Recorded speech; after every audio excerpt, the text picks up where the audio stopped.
Hello, folks. H0 here, hero, hero, H0 here, back with another movie review. Wow, I actually had to put on my finger and telegraph that, and I probably screwed it up now that I think about it on the past videos of it getting tongue-tied. This movie is Street Fighter Alpha Generations. It's another anime and of course Street Fighter movie.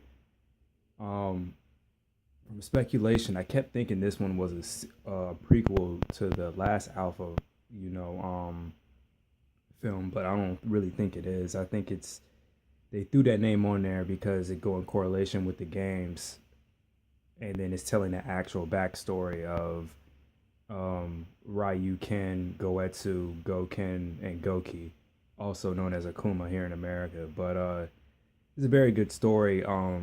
And even the creators of Street Fighter Assassin's Fist has said that this was the main inspiration for them to do the extended film, um, or not film, but film and story of Ryu and Ken's origins, as well as the origin of the Sasuke fighting style.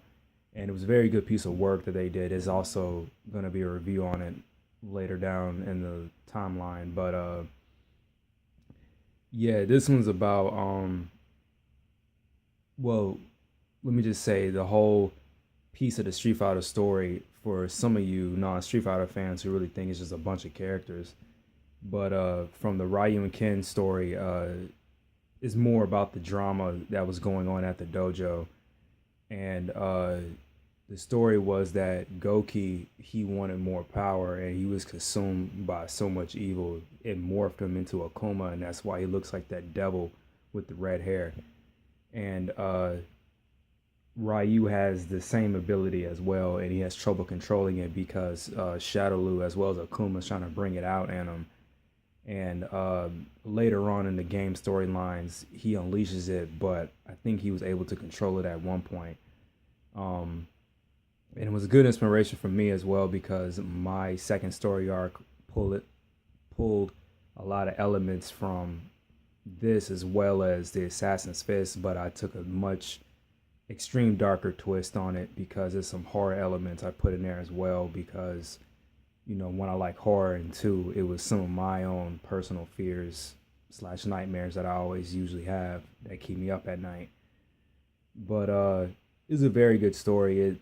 It really shines Akuma in a different light, of how you see him in the game, and it really didn't paint much of a picture for him in the animated films.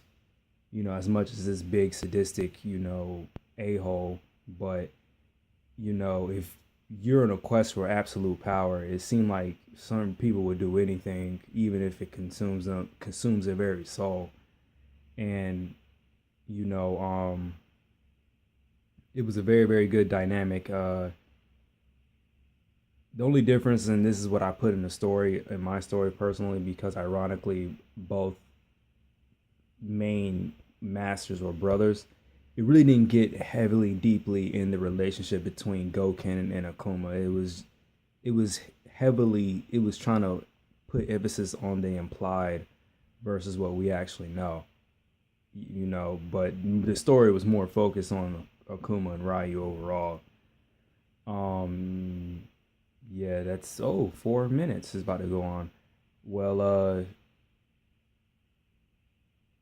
trying to think off the top of my head, my mind went blank. Oh, seeing in the next one, running scared. I probably might do a video on that one as soon as this one ends because this one's kind of short.